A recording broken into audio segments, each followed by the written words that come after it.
Welcome to the Explore Words, Discover Worlds podcast, presented by Bradford Literature Festival. In this episode, hear from Sara Wheeler, whose adventures have taken her to some of the most exciting and far-flung places on the planet, and award-winning journalist and best-selling author Christina Lamb, one of Britain's leading foreign correspondents. Recorded live at the 2023 Bradford Literature Festival, join us to explore their remarkable lives and the challenges and rewards of working as trailblazing women in two notoriously male-dominated fields.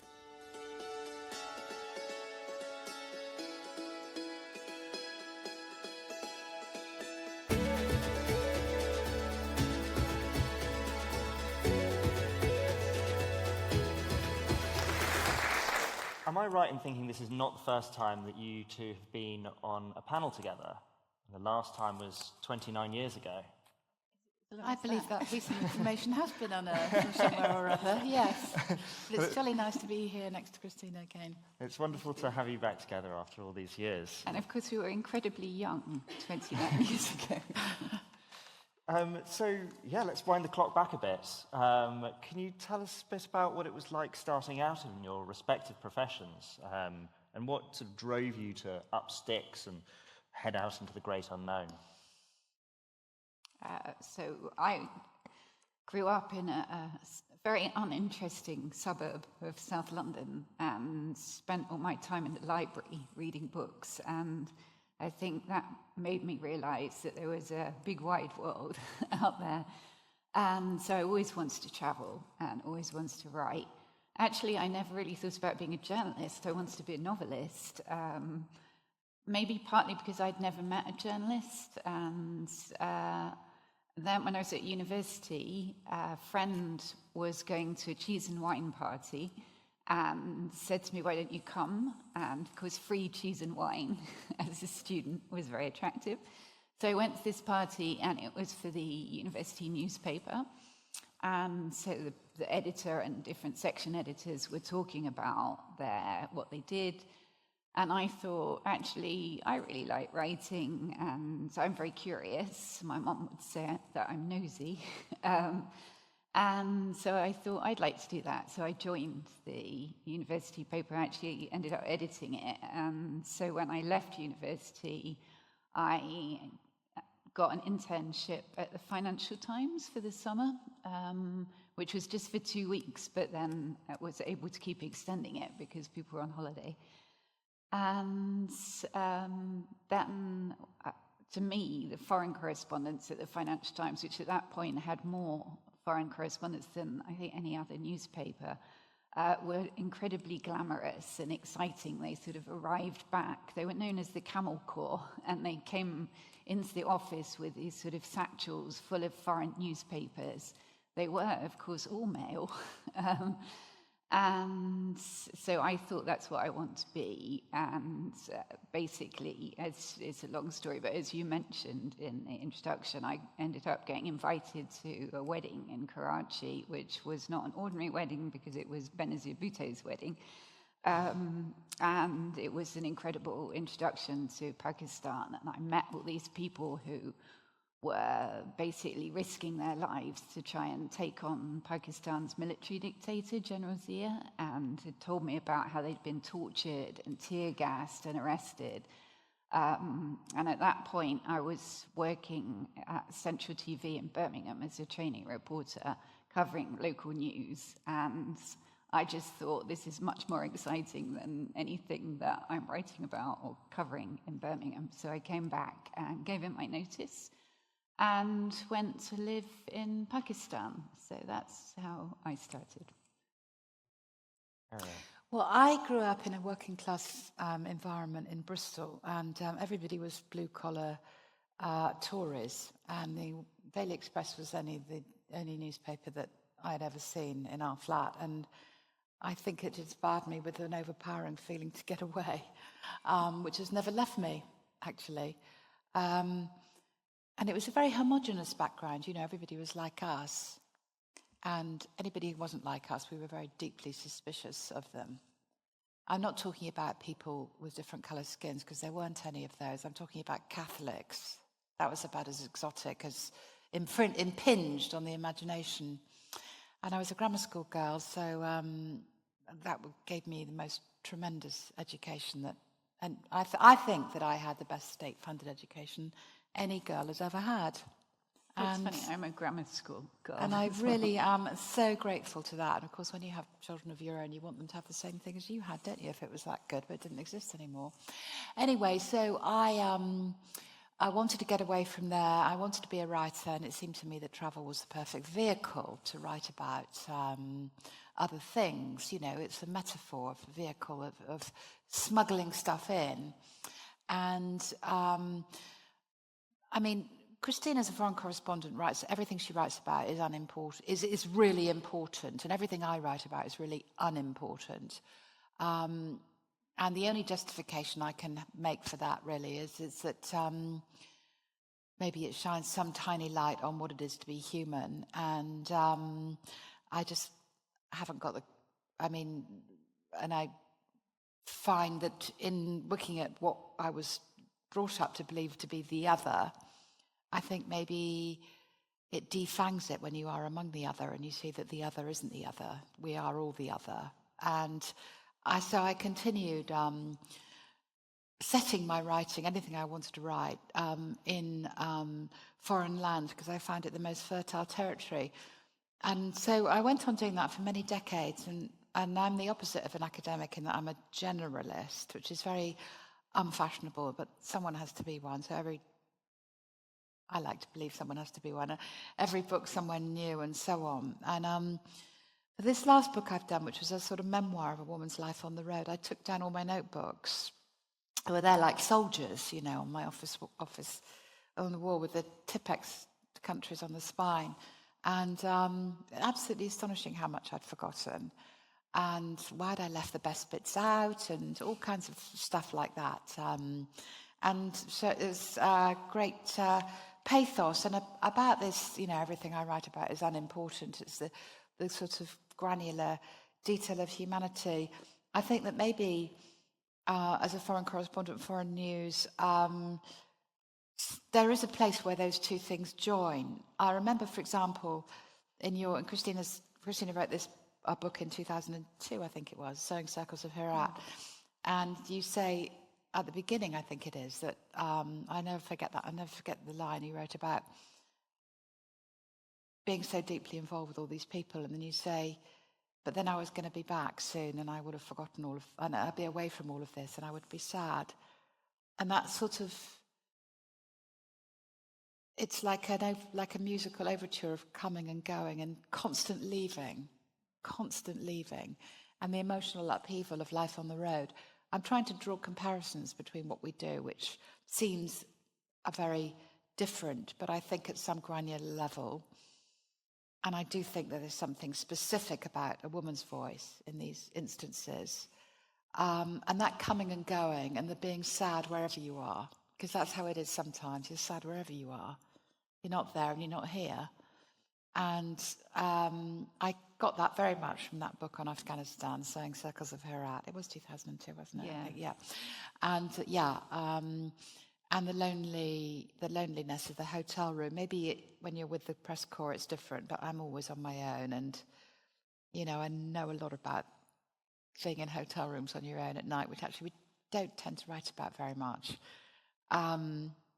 Loneliness. And I have an attenuated sense now of always being in the other place. And I think that's maybe the price one pays for the great advantages of life on the road.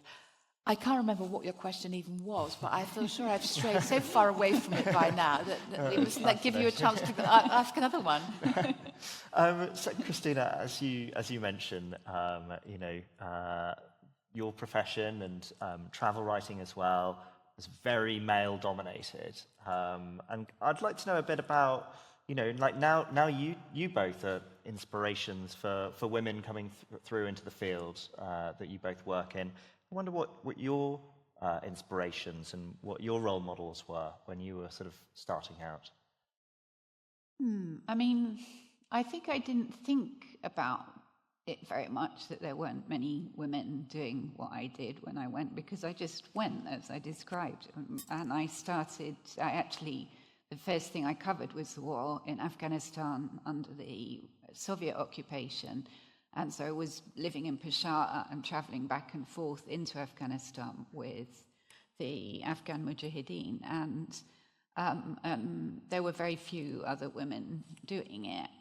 But because, I don't know, although you were talking about sort of loneliness in the press corps, I've always pretty much worked for weekly papers, and I've never really hung out very much with the other journalists. I've always kind of gone and done my own thing, because I'm much more, if you just stay with the other journalists, you end up kind of just talking to them all the time rather than actually the people that you're supposed to be covering.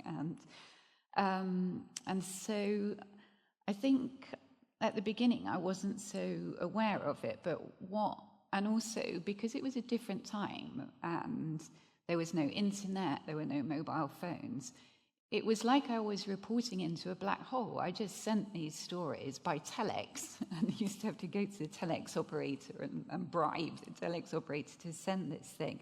So I'm sure there are people here who are too young to remember these things. Or I dictated to copy over the phone, which was awful because I wrote quite long stories, and sometimes I was writing for like the Sunday Times then, which was owned by the same people as the Sun, and so they were used to quite short stories. And I'd be dictating, and the copy taker would say, "Is there much more of this?" Which is very kind of demoralizing. So it wasn't like I was seeing what other people did. It was really different. So you really only just did your own thing, your own reporting.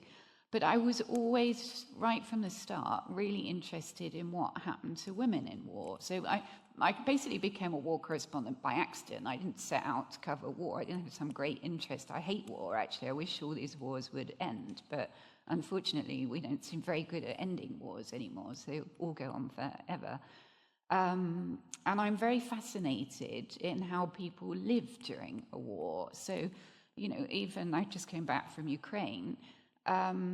There are millions of people in Ukraine still going to work, going to restaurants, going on dates, getting married. I saw a wedding in Dnipro just a couple of weeks ago, trying to bring up their children, look after the elderly, all while the war is going on. And that's the same, in Syria, in Libya, in Central African Republic, all these places where there are wars.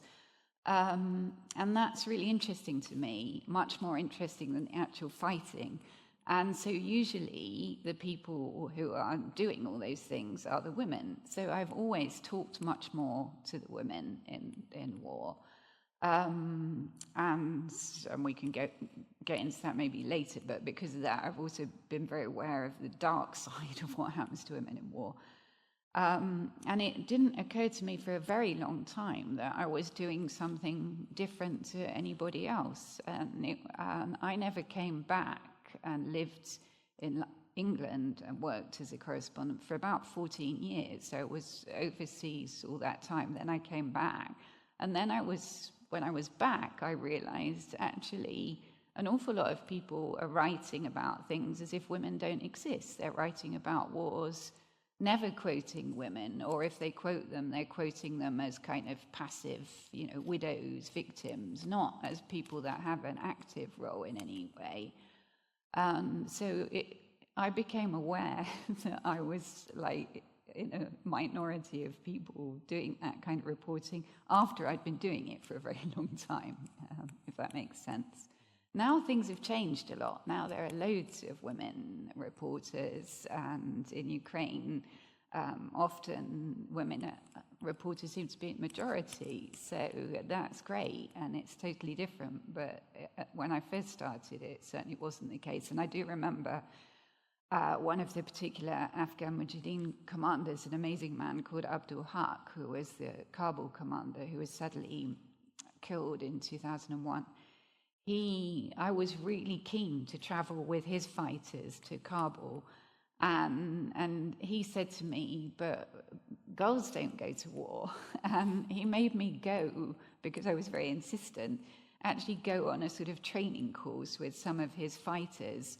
And I happen to be a really good shot because when I was a kid, we used to go to fairgrounds a lot, and I was used to like doing the shooting range. So from that, I somehow learned to shoot. So when I was sent on this course with these Afghan fighters, I turned out to be a much more accurate shot than they were, and they were quite shocked. So then he agreed that I could go with them. I hasten to add, I have never carried a weapon in any of these, and I'm absolutely against the idea of journalists carrying weapons, or indeed, I don't like travelling with security. But it was useful to convince the very male mujahideen to take a foreign woman with them. And Sarah, in your new book, Glowing Still, you sort of cite some previous foreign writers and sort of travel writers who were women, dating all the way back to sort of the Byzantine period. Indeed, Egeria, who rode a donkey into Jerusalem in the 4th century CE, and we still have her book.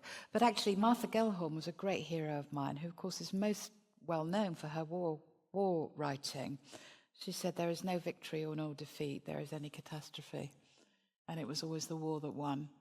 But she wrote widely in other genres as well, for which she's less well known. She wrote 3 novellas, and she wrote a lot of travel pieces. And she was a great heroine of mine. But sadly, don't you think, because there were other women correspondents like Virginia Cowles, who I think is a much better writer, and if you haven't read her work, I really recommend it, that unfortunately the reason we all know about Martha Gellhorn is because she was married to Well, I never mentioned Hemingway. that. She was married to Hemingway, but I think she's now coming into her own, and I find I do speak about Gellhorn without bringing him up, which I think is important. And I think she was a good writer, actually, at her best. I think better than Virginia Cowles. And Do you? Yeah, I think her novella about Africa is probably about East Africa, is probably her best. Anyway, she was a great figure for me. And like, as Christina said, I didn't sort of think about either being a woman or particularly seeking out female role models at the beginning. And then when I came to write this memoir, I sort of thought, well, there sort of weren't any, were there? But then I realised that there had actually been a lot. You just got to look for them. People like Egeria, who nobody knows anything about, and all kinds of others, not famous people like Martha. And then, of course, in our own time, the generation above me of travel writers as opposed to newsmen, and they were all men. I'm thinking about Paul Theroux and Jonathan Rayburn and all of that lot. It was quite a testosterone-laden field. And to a certain extent, when I started out, it still was. It was a sort of, I used to call it the I've got a big one school of travel writing. And that has ceded ground in during my so-called career. It has ceded ground, the I've got a big one school, and that is good. And the notion of women writing about places, not perceiving them to be like another mammoth, to be clubbed into submission outside the cave. As Daniel said, I wrote a lot about the Antarctic, and there really wasn't anything by women about that place, and women hadn't really been there in any way at all. And that was really the ultimate mammoth outside the cave, and you had to be this, fabulous person with a frozen beard to even survive there. And of course, they didn't like it at all when I wrote about it not being that kind of person. I don't do any sledge pulling or anything like that. I don't have those skills, and nor do I want to have them, as a matter of fact. But so I've seen in my life, in my last decades, that ceded ground, which is good. And I don't think there's really much of an appetite now for that, clubbing it to death like it's another mammoth outside the cave. And I think that sort of hybridization of the travel writing genre, which Gellhorn and other women were sort of pioneers of, really, I think it kind of suits the female way of observing things.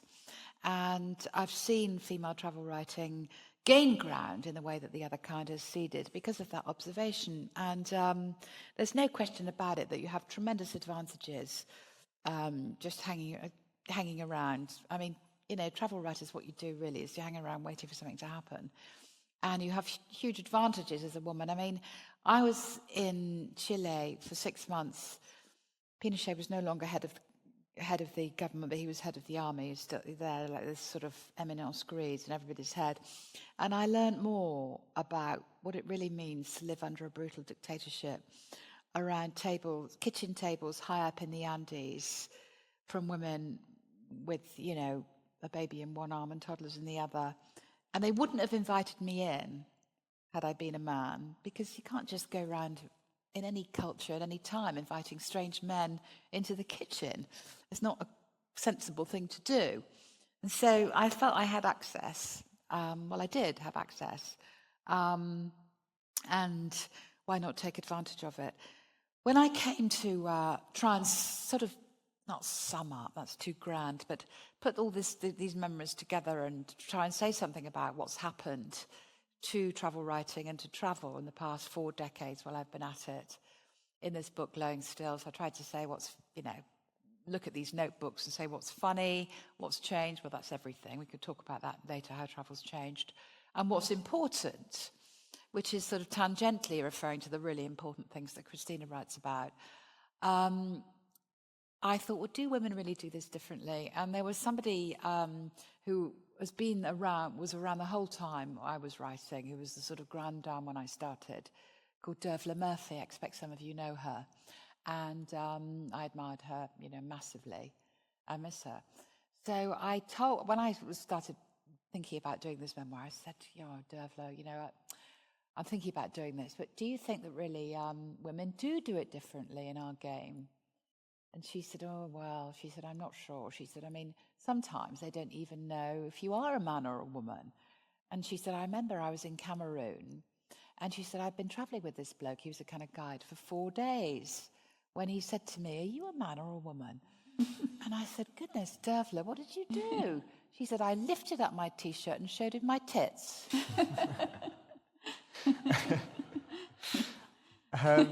So, sorry. I was just going to say that I had to follow that, but what you were talking about, the access that women have, I think is really important, because as a female journalist, I've spent a lot of my career in the Middle East, so I'm able to go and talk to everybody. A lot of my male colleagues are not able to talk to half the population in much of Afghanistan or much of the places in the Middle East. A man can't go and talk to women. And so I think, we have a far better picture of what's going on, because we don't have half the population denied to us. And I don't think I've ever had a man refuse to speak to me, but I think I have. Years ago in Saudi Arabia, it was quite difficult sometimes to have access. And I think, you've just returned from Ukraine, and I wonder if, I think in cultural terms, there are places like Afghanistan where there is a sort of obvious access that women can have that men can't have. But I wonder, when you're reporting in Ukraine, whether there are ways that women approach stories and that people open up naturally in perhaps more open societies. Yeah, I don't want to generalize too much, but I think that women are better at listening, so that's very helpful as a journalist. And I think we tend to be more interested in the sort of people's story and less in what I would call the bang-bang. So I tend to write much more about how war affects people and not so much about the actual fighting. I do a bit of that, but and that's, of course, the most dangerous bit. So if you do the other stuff, it's less dangerous. But, who knows? A friend of mine was just very badly hurt a week ago in that attack on the pizza restaurant you might have seen, shelling in Kramatorsk. It was just a crowded pizza restaurant at 7 p.m, not on the front line. shelled by the Russians. And this is a very good friend who's actually a Ukrainian poet who's currently on life support from going out for a pizza. So you just never know. Sarah, you mentioned that the nature of travel has changed, and that's sort of something that we've had to get to grips with, particularly the kind of hard stop of the pandemic, where I suppose both of you were suddenly rooted at home, which must have been quite frustrating for you. Well, just before we come to the frustration of the pandemic, I mean, when I started out 40 years ago, it was morally good to travel. It showed you were interested in other people. That was partly, as I've said, what set me off there. It was a good thing to do. You weren't a little Englander and all the rest of it. And now you're a big villain if you go anywhere. First of all, hydrocarbons, not going away anytime soon. And in fact, the title of this book, Glowing Still, comes from a seminal environmental book published in 1969. So we knew everything then, called The Peregrine. I don't know if any of you have read it, by J.A. Baker. And he talks about the planet Earth being like Mars, but glowing still. So hydrocarbons, just not going to go anytime soon. Secondly, the pandemic might be over, but the idea of traveling in a metal tube, viruses are not going anywhere either. That's always going to be with us. It's kind of not really a great idea. And thirdly, voice appropriation, which in my field is a huge thing. You're not really allowed to write about anybody else, taking away the stories of the global south that belong to them. Well, where does that leave us? And where are we to go? And then plus the fact that you've got the fact that we've been everywhere. Look at that, somebody waving a flag saying, well, we've been everywhere now. We don't need, there's no part of the earth we don't know about. So where does that leave us? But people say travel writing's come to an end because of all those things. But I think it'll always flourish because people will find a way, as they always have. And I do think perhaps it suits a woman's voice of not conquering business and of observation. And I'm sorry to say that I had an absolutely lovely time in the pandemic. I mean, it seems terrible to say it when one knows what appalling suffering there was, and I wouldn't want to let that has to be the headlines. But, I basically earn a living reading, which is what you have to do before you can sit down and write. And I had all these notebooks up there, which I was absolutely amazed when I read them, how much I'd left out. And I did ask myself, so that's what I did in the pandemic. I got them all down, friable, coming apart in my hands. And I decided that I could see really that I'd left a lot of stuff out when I started out. There were, as I said, there were very few role models, and how did one have the confidence? God knows. But luckily, you don't think about those things when you're 25, do you? You think about them now, though. And I think I left things out because I wanted people to take me seriously.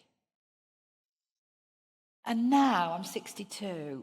All I want is for people not to take me seriously, which I suppose is a sort of arc of something or other.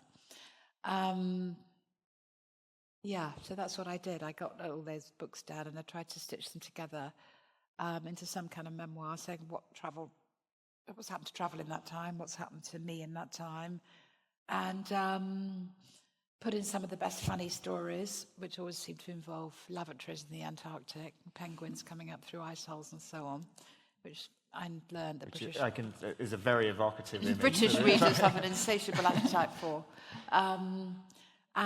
What was important, and what's changed? Those three things really: what was funny, what's important, and what's changed.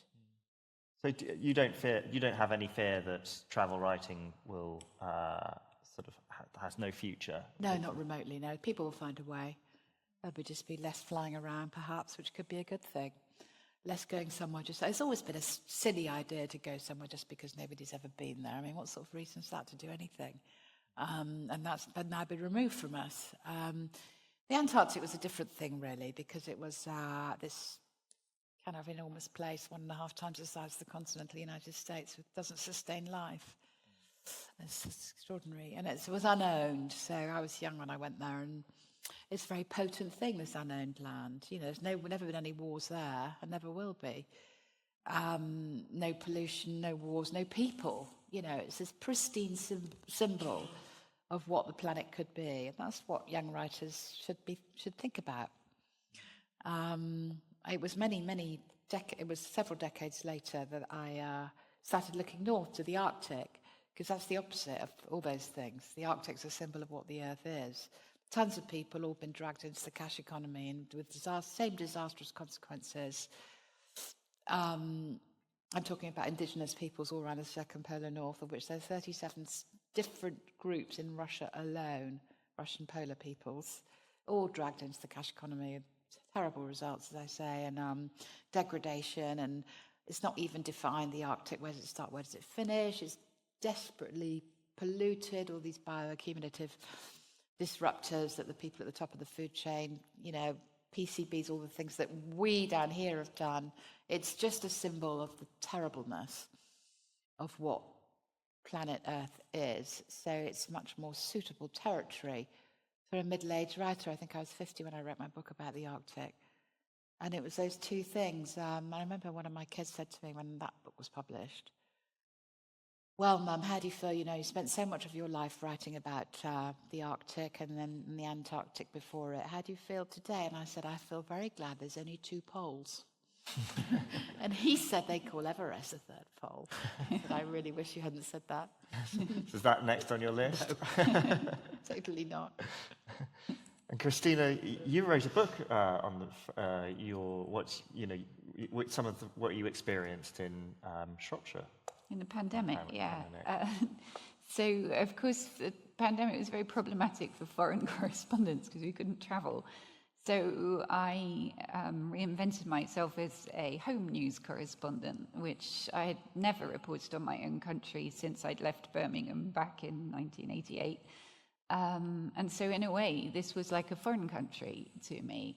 And so I started reporting on the pandemic. I was doing things like kind of frontline on the pandemic, going to intensive care wards and seeing incredible brave work of the doctors and nurses, but also very much looking at how the pandemic affected people, the human cost of it, and saw very quickly that it was very unequal and that the pandemic was exposing inequalities in our society, but also exacerbating them. And so I was doing things like, early on, you remember the weather was nice right at the beginning of the pandemic? Yes, I do remember that. I was like sitting in our garden, it's a small garden, but we have a garden in South London, and then thinking, what is it like if you're in a tower block and you're like in a really cramped condition? So I spent quite a lot of time in Tower Hamlets in East London and got to know families where there were like 4 kids of different ages in a 2-bedroom flat with no outside space, one sharing one laptop, and it was just so different. So I was writing about things like that quite a lot. And then it occurred to me, what about homeless people? And the government had this scheme, which was actually a successful government scheme for once, called Everyone In, which was to take all the rough sleepers off the streets by the weekend of the first week of the pandemic. And they looked around for what to do with them and realized that an obvious place to put people up were hotels, because nobody was staying in hotels. So they commandeered all these sort of generally sort of budget hotels. So I wrote about this in London and went and talked to people in budget hotels. And then I met this woman who told me that we met virtually on a Zoom, who told me that she was manager of a hotel in a place called Shrewsbury. And she said that they'd taken in, I think then they'd taken in 37 homeless people. And that she and the owner of the hotel and the accountant had all left their own families and moved into this hotel to look after their homeless guests. So I was really intrigued. And then I Googled this hotel, which is called Prince Rupert Hotel. and was rather astonished because it's not like these other hotels that I'd written about. This is actually a 4-star. It's the most luxurious hotel in Shrewsbury. It's very historic and has 4-poster beds and a Jacobean staircase and sort of a decanter of sherry at the reception. So I was trying to imagine how people who'd been living on the streets for decades then moving into this hotel and how it would all work. So I went and spent a day there to write about it for my paper, the Sunday Times. And I met some of the guests, and I met Charlie, the manager, and Mike, the owner, and Jackie, the accountant. And I was absolutely intrigued. And so then I said to them, how would it be if I also came and moved into the hotel and wrote a book about it? So they agreed. So I moved in. So I spent some of the lockdown living with the homeless people in this hotel, which ended up taking in more than 100 homeless people.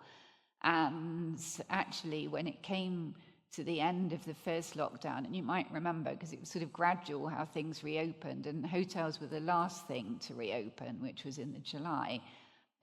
When it came to it, they was so upset at the idea that these homeless people would basically be sort of kicked out, that they decided not to reopen the hotel. So they stayed, and then eventually it got to September and it looked like things were starting to be more normal.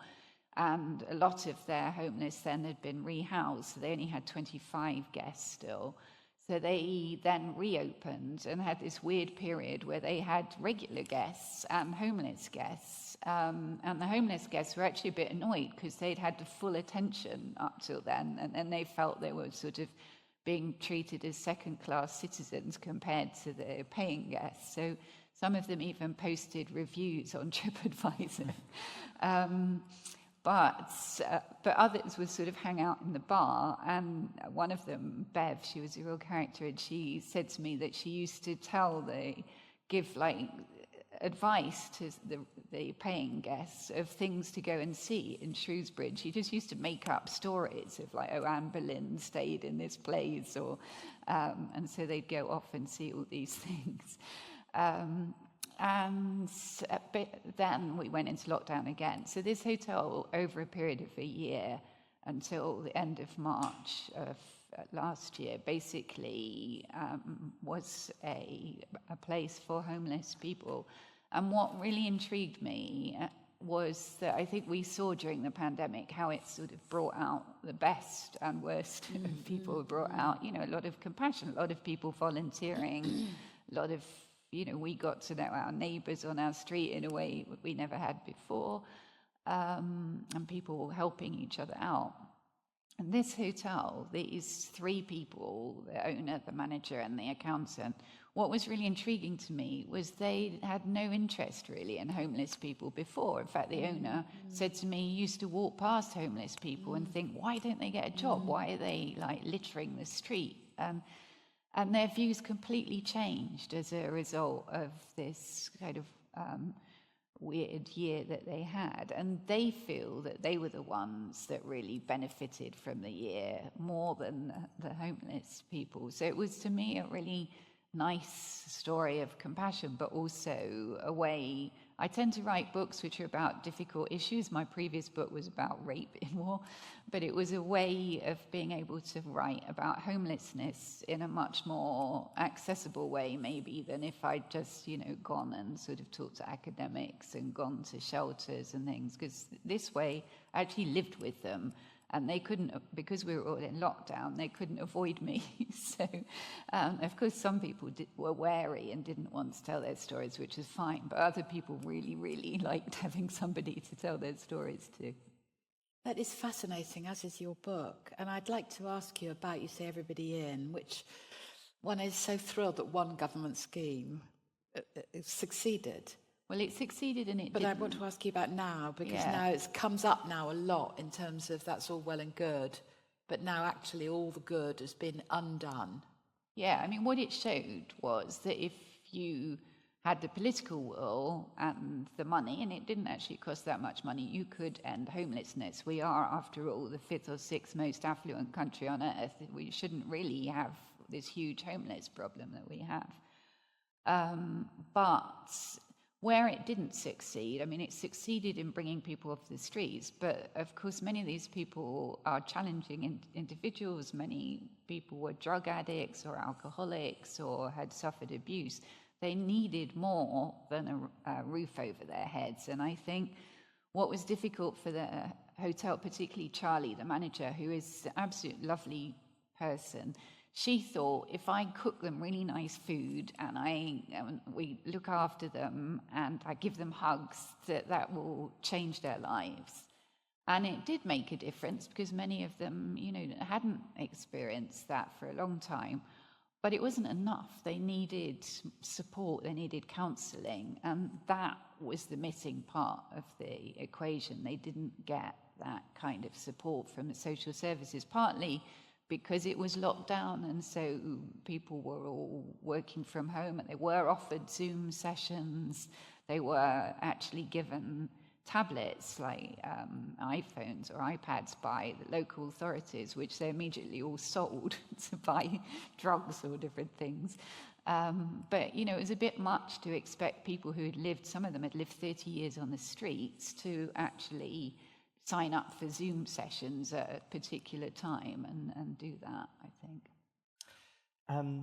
So one of the sort of main stories that's really come out since we sort of emerged from the pandemic was the fall of Afghanistan to the Taliban once again, which is a story that you've worked on for many decades. And we've got a couple of minutes before we take questions from the audience. I wondered if you just want to reflect on the situation for women there today. Yeah. So I don't know if anybody was at the session yesterday with two amazing Afghan women, but as I said then, it is to me the most heartbreaking thing I have ever covered. To see, I've gone back 3 times since the Taliban took over, and to see the Taliban running Afghanistan now after all of that 20 years, all the losses of life, of British lives, NATO lives, Afghan lives, all the money that was spent for absolutely nothing. And, some of my female Afghan friends there say to me it would have been better if you, the West, had never come because you created dreams which now are shattered. I try not to feel that because I think it is better that millions of people were educated. But, the fact is we are in 2023 and there is a country in the world where girls are banned from going to high school or university. Women cannot work, women cannot buy SIM cards for phones, women cannot go to parks, women cannot go to gyms. It is completely unacceptable, and I have a real fear that while there was a lot of outrage about this at the beginning, it's now almost 2 years, it will be 2 years next month, that it slightly feels that the world has moved on a bit and that we're just kind of accepting it, and we must not accept it. It's absolutely not right. So as I said yesterday, I will speak at any forum about this because I do not want people to forget, and we owe to those Afghan women and girls the same chances that we have. Time for questions from the audience, I think. Thank you so much. So who would like to start us off? Any hands, please? Christina, when you went to Pakistan to start off with, did you go to an office, a press office, or how did you manage? I mean, I suppose everybody says, how did you understand the language? How did you communicate? So when I started out, to be completely honest, I had no idea what foreign correspondents did or what they needed.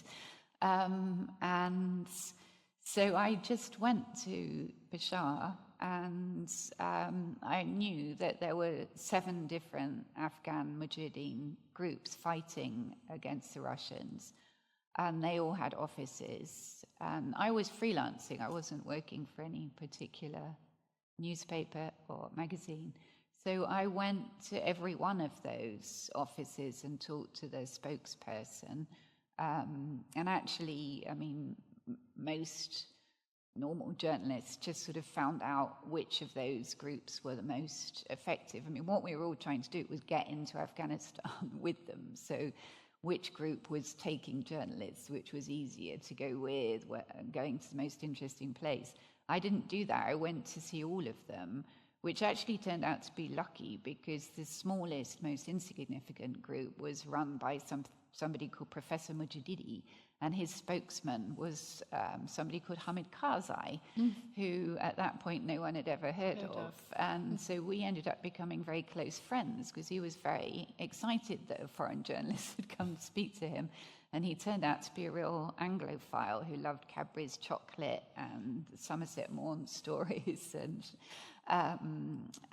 so we have been friends ever since, and never ever imagined then that he was going to be president of Afghanistan. I think he would have been astonished if somebody had said that to him.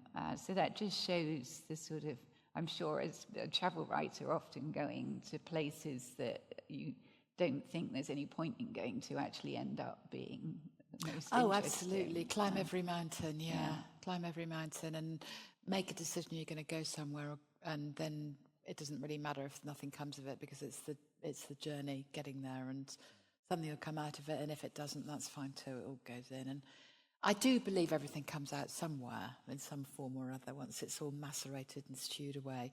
I think you have to, because you couldn't make those qualitative decisions. Is this going to be worth it? Well, what does worth it mean to a writer?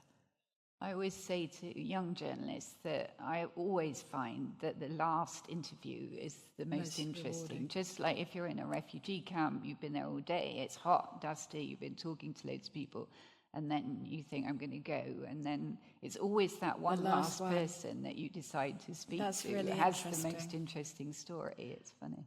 I find often it's the one tiny detail. People often say, oh, I haven't got anything to tell you.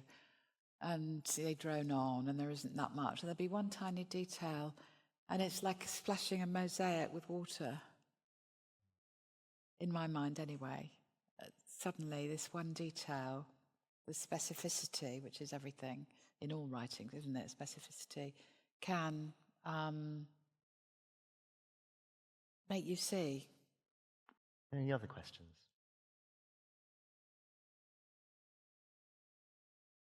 Yeah, great. Keep them coming. So, where's next? Where would you like to go or have you been everywhere, both of you? Or is there anywhere that you aspire to going that maybe you can't go? Well, I'd really like to go to China, where I've never been, but I feel that it's somewhere that you really need to spend time. There's no point going for sort of a week or 2 weeks, so I've never quite had that time.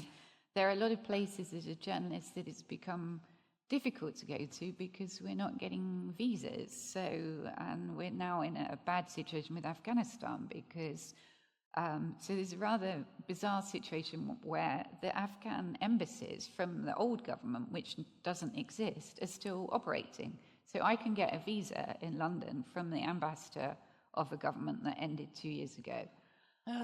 So I can travel to Afghanistan, so that's how come I've gone 3 times. But the Taliban now have got a bit wise to this and now say that as journalists we have to have permission from them before we go. And they've been, funnily enough, refusing permission to female journalists. So that's very frustrating, and I'm very concerned about it because it's hard enough. I mean, Ukraine, it's very, very important, I believe, that we cover what's happening there, but it has rather sucked all the bandwidth away from other things. We're not covering a lot of other stories in the way that we should.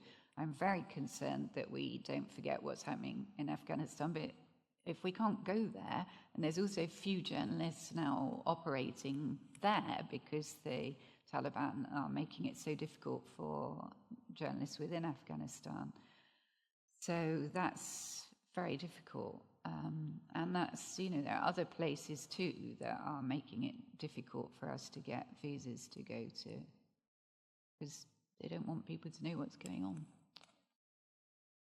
I write about people quite a bit as well, and I'm writing the authorised biography of Jan Morris at the moment. And that's the most foreign land of all. Do you have any tickets booked? No, are you going off to Egypt for any research on Jan Morris? Yes, I must have told you that. You can't have just guessed that. Yeah, I'm going to Oman and Egypt. I've been looking through your inbox that'll to be find your emails. Yeah, I'm going to Oman and Egypt for my next trip. But the truth is, I say I'm going to follow in Jan's footsteps, but I'm not really. The truth is that it's a nice conceit for me to be sitting places where she was. She did quite an epic journey through Oman in 1954, if you can believe that. Talks about Abu Dhabi as a little fishing village.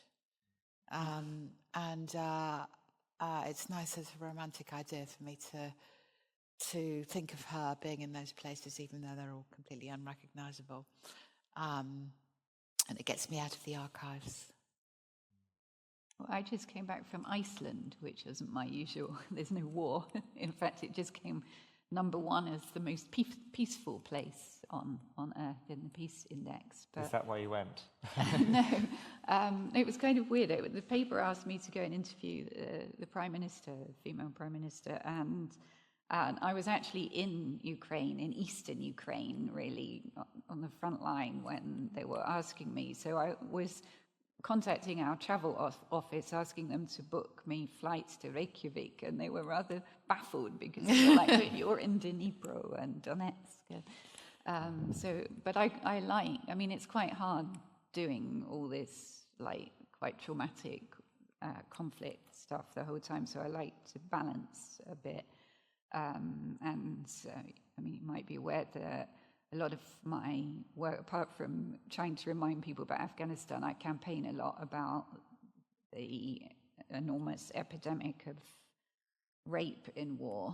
And I mentioned earlier that I'm very fascinated by what happens to women in war, and that there's a dark side, and that is the dark side, the use of brutality and sexual violence, which is happening on a massive scale. We've seen it recently in Ukraine by the Russians, but it's in the detention centers of protesters in Iran, Belarus, the Uyghurs in Xinjiang, and then it's happening in Ethiopia, in the Democratic Republic of Congo, in Sudan at the moment, South Sudan. I mean, you're literally talking about tens of thousands of women that's happening to, and occasionally men and boys.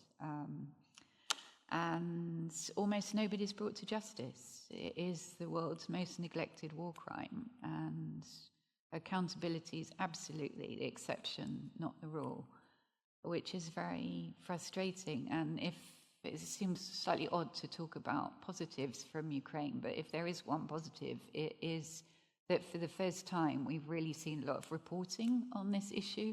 I mean, back in 2014, 2015, when I was doing quite a lot about what was happening to the Yazidis and the girls in Nigeria that were taken by Boko Haram, my then foreign editor literally said to me, "Nobody wants to read about this."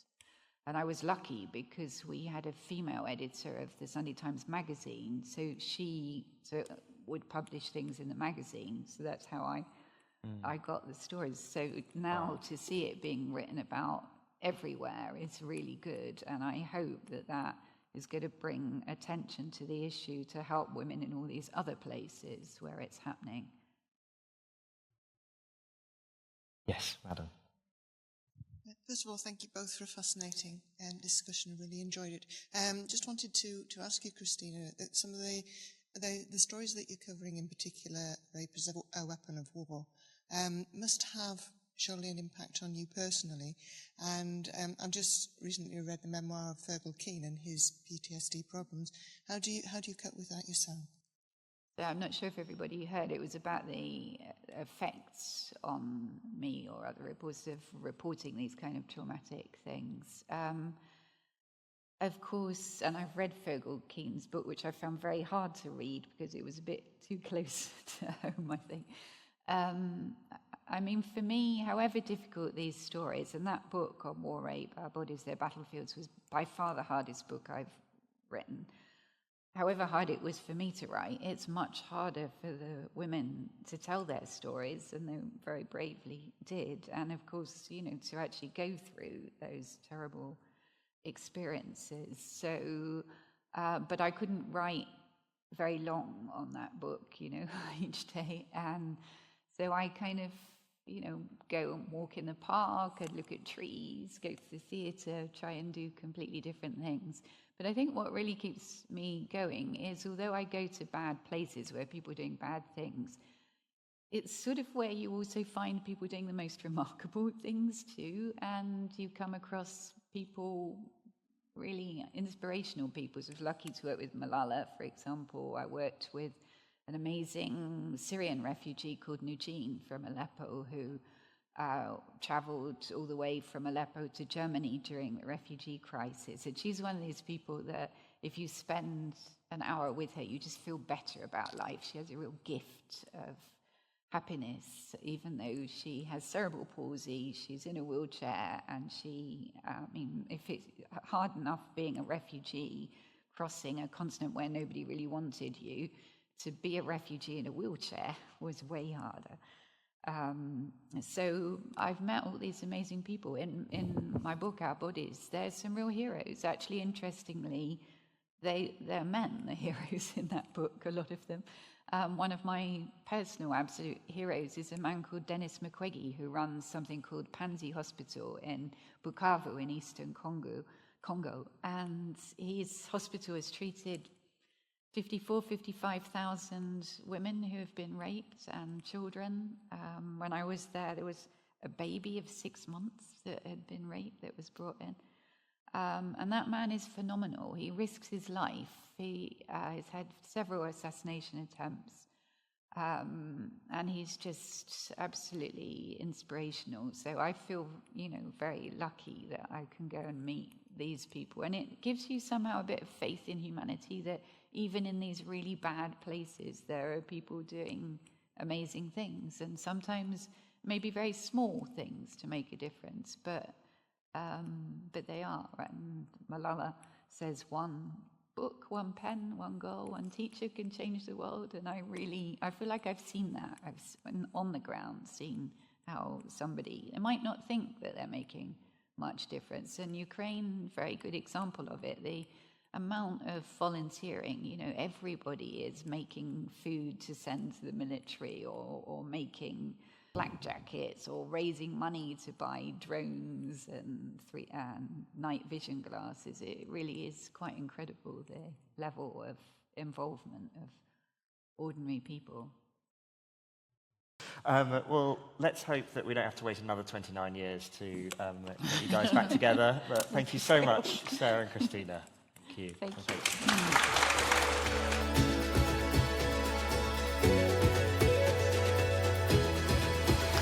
Thank you for listening. If you enjoyed this episode and would like to support the festival, please subscribe, share this episode with others, and leave a rating.